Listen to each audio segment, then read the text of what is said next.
حضرت علی رضی اللہ تعالیٰ عنہ سے کسی نے پوچھا کہ آپ کے بیٹے حسن کیسے بیٹے ہیں؟ کہا حسن میرا وہ بیٹا ہے کہ جب میں چلتا ہوں تو میرے آگے نہیں چلتا، میرے پیچھے چلتا ہے۔ جب کہیں بیٹھنے کا موقع آتا ہے تو یہ پہلے نہیں بیٹھتا، پہلے مجھے بٹھاتا ہے پھر خود بیٹھتا ہے۔ جب کھانے پر بیٹھتے ہیں تو یہ روٹی کی طرف ہاتھ نہیں بڑھاتا جب تک میں نہ بڑھاؤں، یہ سالن کی طرف ہاتھ نہیں بڑھاتا جب تک میں نہ بڑھاؤں۔ میں کمرے میں ہوں تو یہ چھت پہ نہیں چڑھتا کہ میرے باپ کی بے ادبی ہو جائے گی۔ میں حالانکہ چھت پہ چڑھنا ضرورت کے لیے ہوتا ہے، لیکن قربان جائیں اہل بیت کے ایسے ہی اخلاق ہوتے ہیں، آل رسول ایسے ہی ہوتے ہیں۔ میرے عزیزوں نوجوانوں سے کہہ رہا ہوں جن کے والدین زندہ ہیں، ہم تو محروم ہو گئے، وہ قبروں میں چلے گئے، لیکن میں اتنا مصروف رہتا ہوں۔ اب یہ کرونا کی وجہ سے گھر میں بیٹھے ہوئے ہیں، یعنی میری زندگی ایسے پہیے کی طرح گھومی ہے، اور پھر دل کی تکلیف، پھر اس کے ساتھ سر کا درد شدید۔ اس کے باوجود میں روزانہ 10 نفل اپنے باپ کے لیے پڑھتا ہوں، 10 نفل اپنی ماں کے لیے پڑھتا ہوں، اور 4 نفل اپنے خالہ کے لیے پڑھتا ہوں کہ ساری زندگی سجدوں میں سر رکھ کے اس کا ثواب ماں باپ کو پہنچاؤں تو ماں باپ کا حق ادا نہیں۔ اتنے بچوں کو میں نے یہ کہتے سنا اپنے باپ کو، تو میرے واسطے آج تک کیتا کی، تو میرے واسطے آج تک بنایا کی، اور جو آپ بے بسی کی تصویر بنا ہوتا تھا وہ شکلیں بھی میرے سامنے ہیں۔ ہمارا دیہاتی ماحول زمین دارہ ماحول ہے، لیکن اب تو شہروں میں بھی یہی حال ہے۔ جس نے وہ لیول اے لیول کیا اسے کیا پتا ماں کسے کہتے ہیں باپ کسے کہتے ہیں۔ تو میں نے اپنی آنکھوں سے باپ کی بے بسی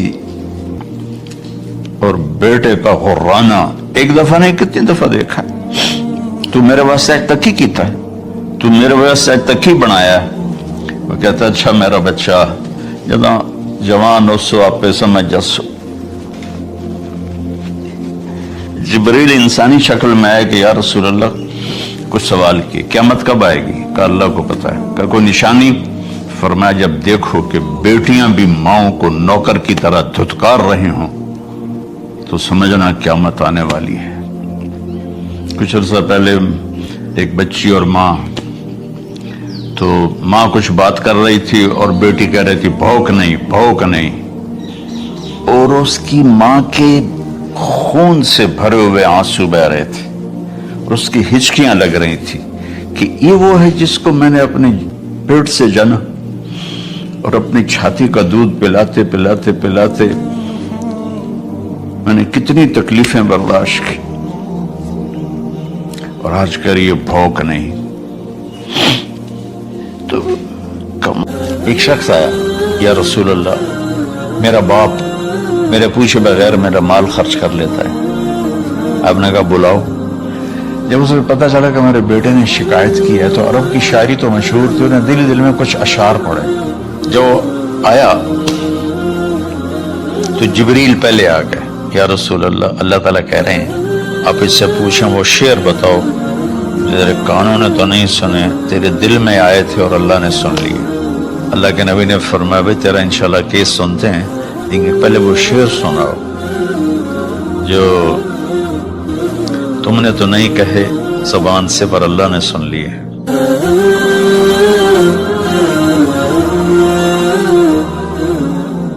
بسم اللہ الرحمن الرحیم، والصلاة والسلام علی رسولہ الکریم وعلی آلہ وصحبہ اجمعین۔ میرے محترم بھائیوں بہنوں دوستوں بزرگوں بچوں بچیوں جانے انجانے سب کو اہل ایمان کو میرا السلام علیکم ورحمۃ اللہ وبرکاتہ۔ پچھلی ویڈیو اس میں نے تھوڑا سا والدین کے حقوق بتائے تھے۔ وَقَضَىٰ رَبُّكَ أَلَّا تَعْبُدُوا إِلَّا إِيَّاهُ، اس پر بات کر لی تھی مختصر۔ تو میں ایک واقعہ سنانا چاہتا تھا، تھوڑا اشارہ کیا تھا کہ ایک بدو آیا صحابی کا، یا رسول اللہ میرا باپ مجھ سے پوچھے بغیر میرے مال کو خرچ کر دیتا ہے۔ آپ نے فرمایا بلاؤ گئی۔ جب اسے پتہ چلا کہ میرے بچے نے میری شکایت کی ہے تو اسے بڑا دکھ ہوا، تو اس نے دل ہی دل میں چند اشعار پڑھے، زبان پہ ادا نہیں دل میں آئے۔ تو جب وہ مسجد میں انٹر ہوا تو جبریل پہلے آئے بیٹھے تھے کہ یا رسول اللہ، اللہ فرما رہے ہیں اس سے کہو کہ پہلے وہ اشعار سنائے جس کو اس کے کانوں نے نہیں سنا، لیکن اللہ نے من فوق عرش ہی سن لیا ہے، عرش کے اوپر اللہ نے سن لیا ہے۔ تو آپ نے اس سے ارشاد فرمایا کہ تمہاری بات ہم سنتے ہیں باپ بیٹے کی، لیکن پہلے وہ شعر سناؤ جو تیری زبان سے ادا نہیں ہوئے، تیرے کانوں نے نہیں سنے، تیرے دل کی گونج تھی اور تیرے دل کی آہ اور فریاد تھی جو دل ہی میں گھٹ کے رہ گئی، اسے اللہ نے سنا ہے۔ وہ کہتا ہے سناؤ۔ کہنے لگا یا رسول اللہ، آپ کا رب ہر وقت ہمارے ایمان کو آپ پر زیادہ سے زیادہ بڑھاتا رہتا ہے، اس ذات کی قسم جس کے قبضے میں میری جان ہے۔ یہ چند میرے دکھ بھرے خیالات الفاظ کی شکل میں ڈھلے، لیکن میری بزم تصور میں ہی رہے اور وہیں دفن ہو گئے، باہر نہیں نکلے، میری زبان سے ادا نہیں ہوئے، میرے کانوں نے نہیں سنا، آپ کے رب نے سن لیا۔ اب نے کہا اچھا بتاؤ تم نے کہا کیا تھا؟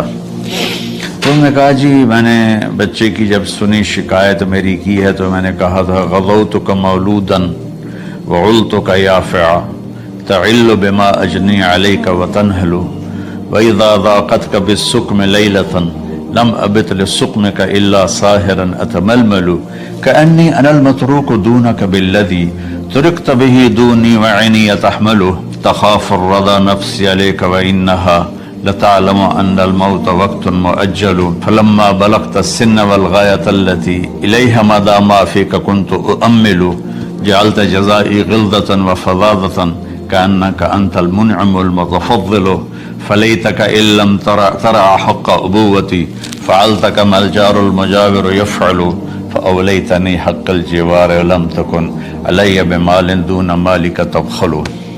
میں ابھی ترجمہ کرتا ہوں۔ اس کا میرے نبی پر کیا اثر ہوا کہ آپ کے ٹپ ٹپ آنسو گر رہے تھے اور آپ کی داڑھی آپ کے آنسوں سے تر ہو رہی تھی۔ یہ اتنا فصیح کلام ہے کہ عربوں کو بھی پسینہ آ جائے گا ترجمہ کرنے کے لیے، تو میں تو عربی نہیں ہوں، لیکن یہ فخر تو حاصل ہے، بھلے ہیں یا برے ہیں دو چار قدم ہم بھی تیرے ساتھ چلے ہیں۔ کچھ عرصہ اہل علم کی محفلوں میں بیٹھے، کچھ زبان کی شناسائی ہوئی، تو میں اپنی کم مائگی کے ساتھ اس کا ترجمہ کروں گا۔ وہ کہتا ہے غزوتک مولودا وعلتک یافعا تعل بما اجنی علیک وتنہل۔ میرے بیٹے جس دن تو پیدا ہوا ہم نے اپنے لیے جینا چھوڑ دیا، ہوئے ہوئے ہوئے ہوئے، ہم تیرے لیے جیے۔ تیری ماں تجھے دودھ پلاتی تھی، میں تیرے لیے روٹی کے نوالے لاتا تھا، میری ساری کمائی پہلی اور آخری سب تیرے اوپر لگتی تھی۔ تجھے خوش دیکھتے تھے تو خوش ہوتے تھے، تجھے روتا دیکھتے تھے تو ہم روتے تھے۔ وَإِذَا ضَاقَتْكَ بِالسُّقْمِ لَيْلَةً لَمْ أَدْلِ سُقْمَكَ إِلَّا سَاهِرًا أَتَمَلْمَلُ۔ جب تو کبھی بیمار ہو جاتا تھا تو تیرے سرانے بیٹھ کر ہم ساری رات روتے تھے اور دعائیں کرتے تھے، یا اللہ ہمارے بچے کو بچا لے، ہمارے بچے کو صحت دے دے۔ اس تڑپ میں ساری ساری رات میں جاگتا تھا، تیرے لیے میں نے اپنا سب کچھ لگا دیا، اپنے لیے جینا چھوڑ دیا، اپنی خواہشات کو دبایا، تیری ہر خواہش کو پورا کیا۔ تجھے مسکرانے کے لیے، تجھے ہنسانے کے لیے میں دھکے دھوڑے کھاتا رہا، کبھی گرمی لو کی جھلسا دینے والی ریت اور کبھی سردی کے سرد ہوا کے تھپیڑے، لیکن میں ان دونوں سے گزرتا ہوا تجھے پالنے کی خاطر اپنے آپ کو کھپاتا رہا۔